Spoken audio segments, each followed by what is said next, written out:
여러분들 이 말씀을 혹시 들으셨는지 모르겠습니다만은 사람은 믿음의 대상이 아니라 어떤 대상이라고 보통 이야기를 하나요? 사랑의 대상이라고 그렇게 이야기를 합니다. 그 이야기는 뭐냐면 사람은 약속도 하고 약속을 또 할 수도 있겠지만 그 약속은 온전히 지킬 능력이 부족하기 때문에 저 사람이 약속한 것은 또 반드시 이루어지겠지. 어떤 기대치에 못 미치는 일들이 얼마나 많이 있는지 모릅니다. 자, 그럴 때 우리가 느끼는 감정은 참 어쩔 수 없다라는 그런 것보다도 배반감과 그리고 배신감을 느끼게 되는 것을 보게 됩니다. 그래서 사람은 믿음의 대상으로 삼으면 언젠가는 실망할 수 없기 때문에 예수님께서는 사람을 믿지 아니하시고 오히려 사랑하는 대상으로 여기셨던 것을 보게 됩니다. 자, 왜 이런 말씀을 드리냐면 예수님 앞에서 큰 소리 떵떵 치던 제자가 있었습니다.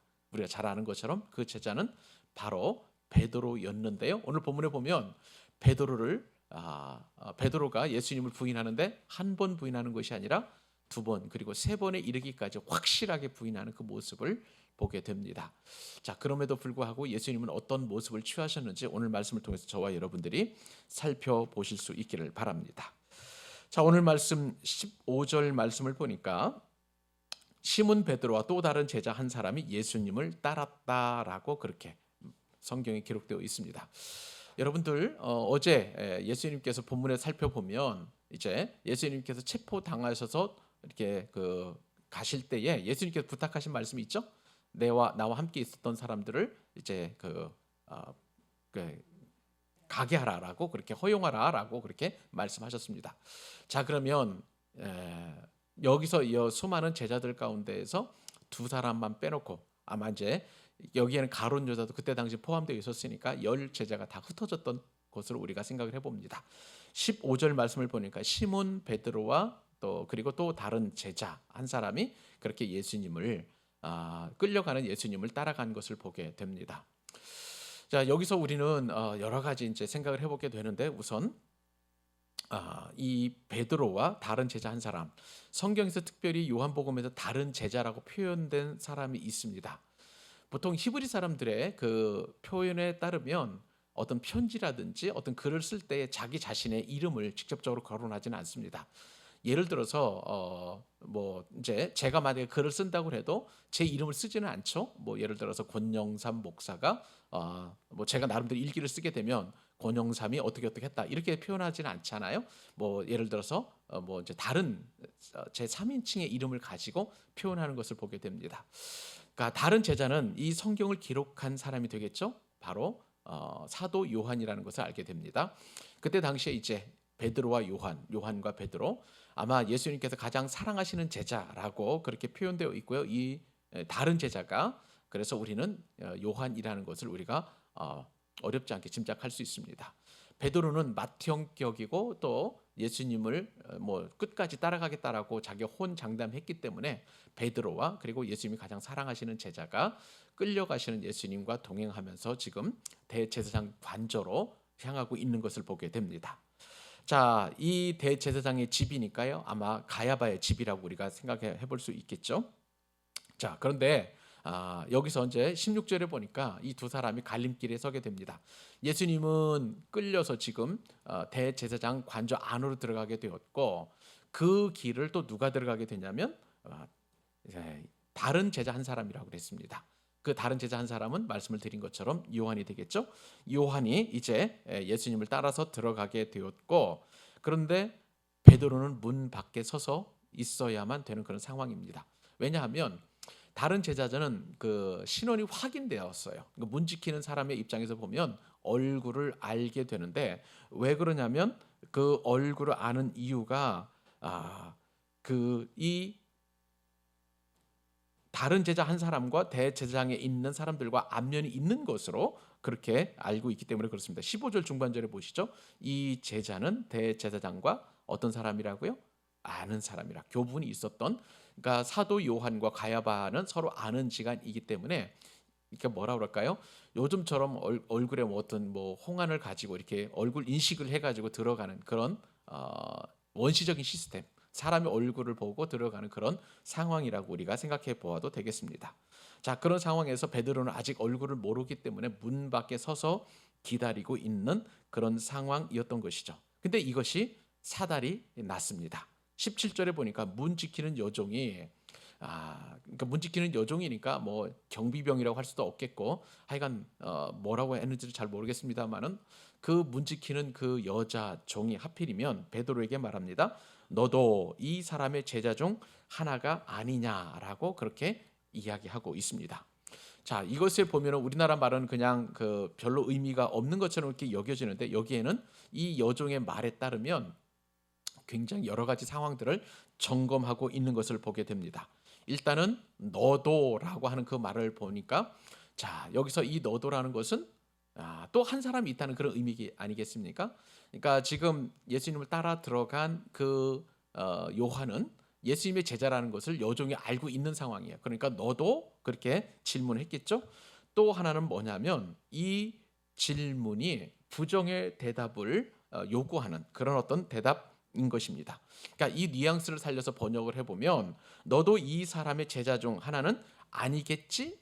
라는 그런 의미로 부정적인 대답을 요구하는 그러한 질문을 한 것이라고 할 수가 있겠습니다. 자, 이렇게 여종이 질문하니까 베드로가 어떻게 대답을 하죠? 17절에 보니까 나는 아니라 그렇게 아주 당당하게 이야기하고 있는 것을 보게 됩니다. 베드로가 이렇게 이야기할 수 있는 상황은 아니죠. 불과 몇 시간 전에 감람산에서 기도하시기 전에 뿐만 아니라 또 어떠한 상황이 있어도 내가 예수님을 부인하지 않겠다. 내가 끝까지 예수님을 지키겠다라고 호언장담했던 그런 베드로가 아니겠습니까? 그런 상황에서 베드로는 그것을 까마득하게 잊어버렸던 모양이에요.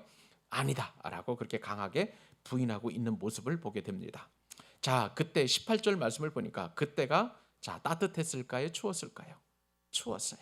바로 오늘 우리가 새벽을 맞이한 것처럼 이 새벽에 그렇게 추운 그런 날씨였던 것을 보게 됩니다. 우리는 그렇게 이제 사계절이 뚜렷하기 때문에 나름대로 그렇게 추위에 대해서 적응도 하고 추운 것에 대해서 그렇게 뭐 추우면 춥다라고 이렇게 인정을 하지만 사실 이 예수님께서 활약하던 시대의 그 팔레스타인 그 지역에 따르면 사실 이 추운 날씨가 그렇게 익숙한 것은 아니었던 것을 보게 됩니다. 무슨 말씀인가 하면 영상 5도만 돼도요 이 열대 지방에 있는 사람들이 얼어 죽는 그런 경향이 많이 있어요. 왜 그러냐면 평상시에 보통 한 30도, 40도, 어떤 때는 50도까지 올라가는 그런 상황 속에서 만약에 여러분 영상 5도로 떨어진다고 한번 가정을 해보십시다. 이른 새벽에. 자, 그러면 그 사람들이 느낄 추위의 어떤 그 강도는 상상을 초월합니다. 온도차가 30도, 40도 나는 그런 상황이니까요. 굉장히 추운 그런 상황이라고 할 수가 있겠죠. 우리가 보통 춥다고 하면 한 영하 10도, 15도 정도 내려가면 진짜 춥다라고 여기는 그 이상으로 이 예수님께서 끌려가시던 새벽이 추웠던 것으로 우리가 여겨집니다. 그러니까 이제 불을 이제 피웠던 것이죠. 17절에 보니까 그때가 추운 고로 종과 아랫 사람들이 불을 피우고 서서 쬐다라고 성경에 그렇게 기록되어 있습니다. 장작을 피우고 그리고 그곳에서 이제 옆에서 곁불을 쬐는 그런 상황이었던 것이죠. 베드로도 추위를 몹시 느끼고 그렇게 지금 곁불을 쬐고 있는 그런 상황인 것을 우리가 보게 됩니다. 자, 여기서 베드로는 어떻게 이 불을 쬐면서 이제 베드로의 몸은 따뜻해졌는지는 모르겠습니다만은 우리가 미루어 짐작컨대 베드로의 마음은 주님을 부인하는 그런 것으로 인해서 마음이 몹시 춥진 않았을까라고 그렇게 한번 생각을 해보게 됩니다. 자, 이런 상황 속에서 베드로는 네가 닭 울기 전에 3번 나를 부인하리라는 그 예수님을 말씀을 잊은 듯하고요. 나중에 이제 그 닭이 울고 난 이후에 베드로가 깨닫고 후회를 하게 되는데 이렇게 해서 첫 번째 부인하는 그 내용이 이제 기록되고 있는 것을 보게 됩니다. 야구에 보면은요 스트라이크를 3번 그 당하게 되면 삼진 아웃인데 지금 원 스트라이크를 베드로가 받게 된 것을 보게 됩니다. 자, 이런 상황 속에서 이제 대제사장 그 가야바가 예수님에게 신문을 합니다. 이제 그 정식 재판은 빌라도를 통해서 받게 되는데 일종의 이제 가야바를 통한 종교 재판이라고 할 수가 있는 것이죠. 자, 19절 말씀을 보니까 대제사장 가야바가 예수님에게 묻습니다. 그의 제자들과 그의 교훈에 대해서 묻고 있는 것을 보게 됩니다. 자, 여기서 이 질문이 조금 우리에게는 뭐라 그럴까요? 그 의아한 것을 보게 됩니다. 네가 예수냐? 뭐 이렇게 묻는 것이 아니라 너의 제자 그리고 네가 가르쳤던 내용이 무엇이냐라고 그렇게 묻고 있는 가야바의 어떤 의도는 무엇이었을까 생각을 해보는 것이 우리에게 중요한 것이죠.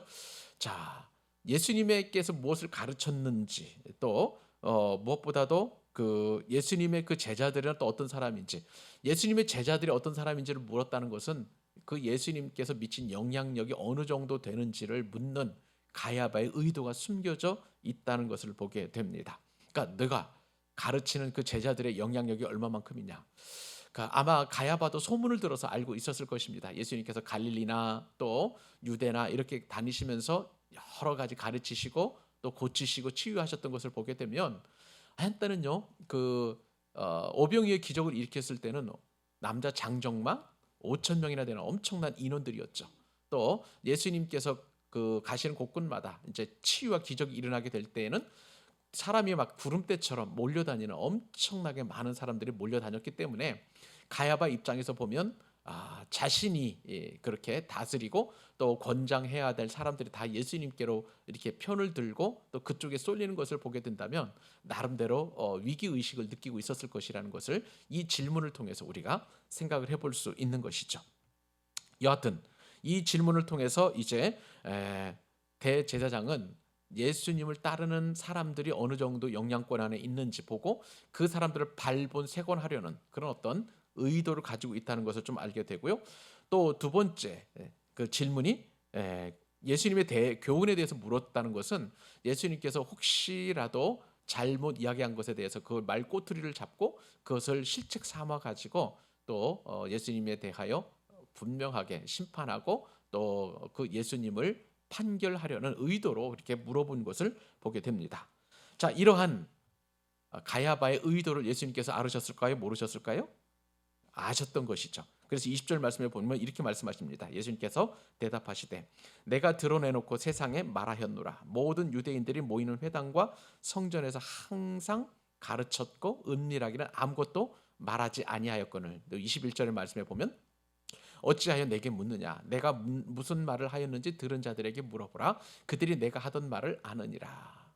직접적으로 가야바의 그 질문에 대해서 대답하는 화법 대신에 간접적으로 내가 가르쳤던 것은 이미 회당이나 또 여러 성전에서 가르쳤던 것은 이미 사람들이 다 들어서 알고 있으니 그들에게 가서 물어보라. 뭐 이렇게 간접 화법으로 예수님께서 가야바의 질문에 대답을 하신 것을 보게 됩니다.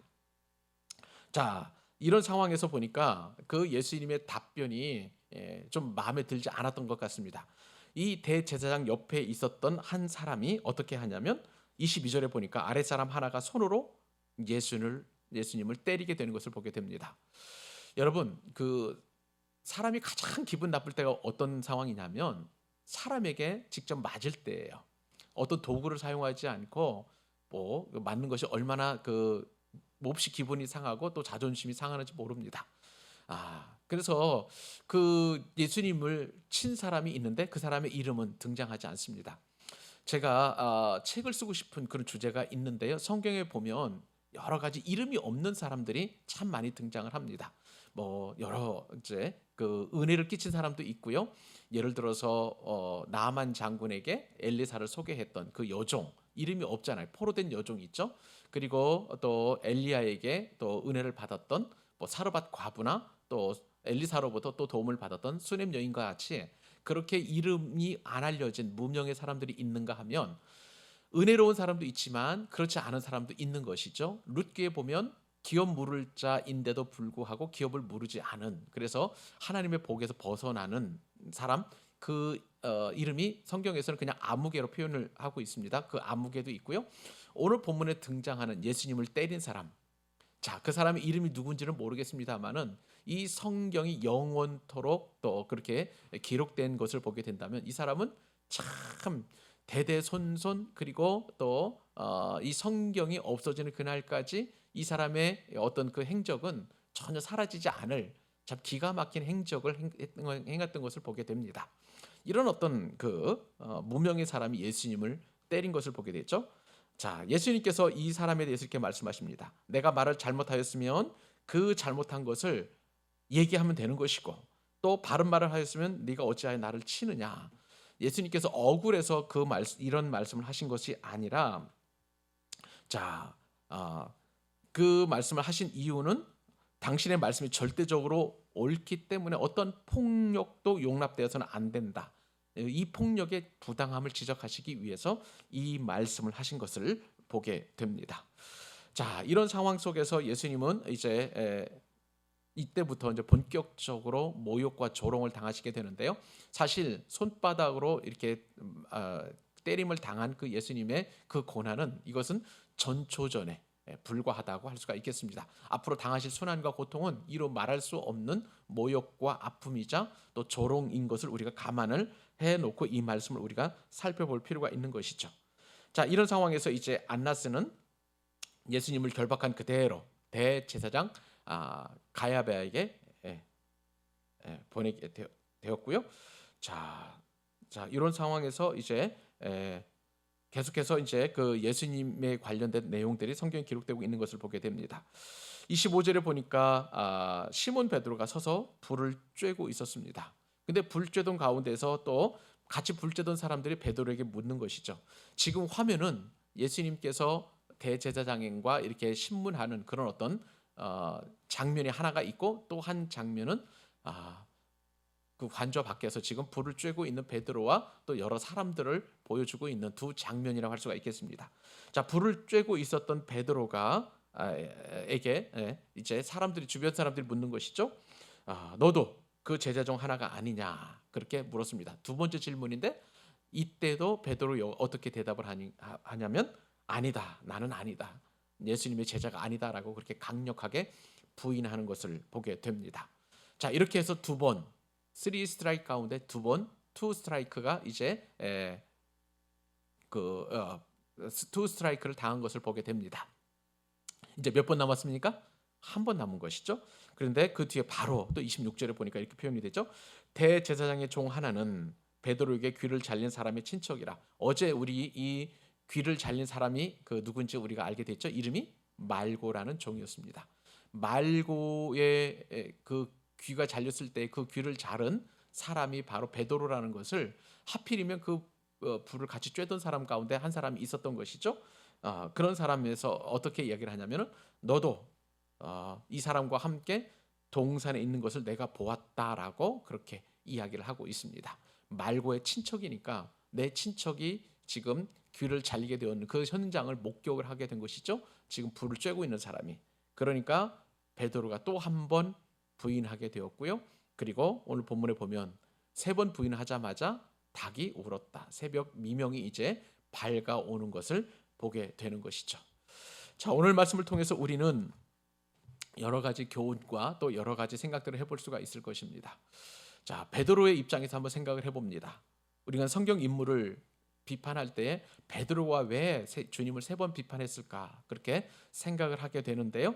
우리는 그렇게 한번 무조건 베드로가 나쁘다라고 생각을 하는 것이 아니라, 베드로가 예수님을 부인하기까지의 과정과 상황들을 염두에 두고 말씀을 읽어야 될 것입니다. 여러분, 예수님을 부인했던 그 베드로를 비판하기 전에 베드로의 심정은 어땠을까 싶었을 것입니다. 또 다시 물에 빠졌던 그 베드로를 비판하기 이전에 그 바람이 불고 파도가 쳤던 그 상황 속에서 베드로가 그렇게 물에 빠졌던 그런 상황들을 생각을 해본다면, 또 오늘 본문에서 우리가 살펴본 것처럼 체포되신 예수님을 부인한 베드로를 비판하기 앞서서 그 당시에 너무나 살벌했던, 그리고 베드로가 예수님을 부인하기까지의 그 상황에 이르기까지 베드로가 느꼈을 심리적인 불안감을 생각을 해본다면, 자, 그런 상황 속에서 과연 우리는 똑같은 상황에서 어떻게 했을까를 생각을 해볼 필요가 있을 것입니다. 베드로처럼 그렇게 호언장담해도 예수님을 부인할 수밖에 없는 연약함이 우리 인간에게 있는 것이죠. 하물며 베드로처럼 우리는 예수님을 부인하지 않겠노라, 그리고 또 예수님을 끝까지 지키겠노라라고 호언장담조차도 못하는 그런 우리는 바로 이 자리에서 피해 있는, 도망쳐 있는 제자들과도 같은 그런 상황이 아니겠는가. 우리는 오히려 베드로보다도 못한 그런 어떤 제자의 모습을 보이고 있는 우리 자신일 수 있다는 것을 늘 염두에 둘 필요가 있는 것입니다.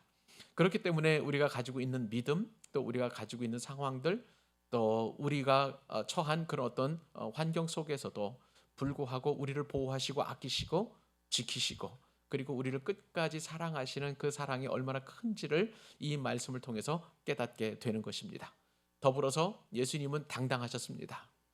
제사장의 그 비판적이고 또 맹목적인 그런 질문 속에서도 주님께서는 당당하셨던 것을 우리는 말씀을 통해서 깨닫게 됩니다. 고난과 환난과 또 역경 속에서 우리는 굴복하고 또 어렵게 느끼는 것이 과연 우리의 믿음의 궁극점인가? 아니죠. 우리가 봐야 될 분은 바로 믿음의 주님이시고 온전케 하시는 분이신 예수님이신 줄로 믿습니다. 그 예수님처럼 끝까지 우리가 주님 앞에서 당당할 수 있도록 믿음과 신앙을 견지해 나갈 수 있도록, 그리고 참 예수님을 믿는 것이 너무나 쉽지 않다는 것을 요즘 우리가 녹록하게 경험하고 있는 것을 우리가 생각해 볼 때에 예수님처럼 당당한 믿음을 달라고 간구하는 저와 여러분 되실 수 있기를 바랍니다. 기도하겠습니다.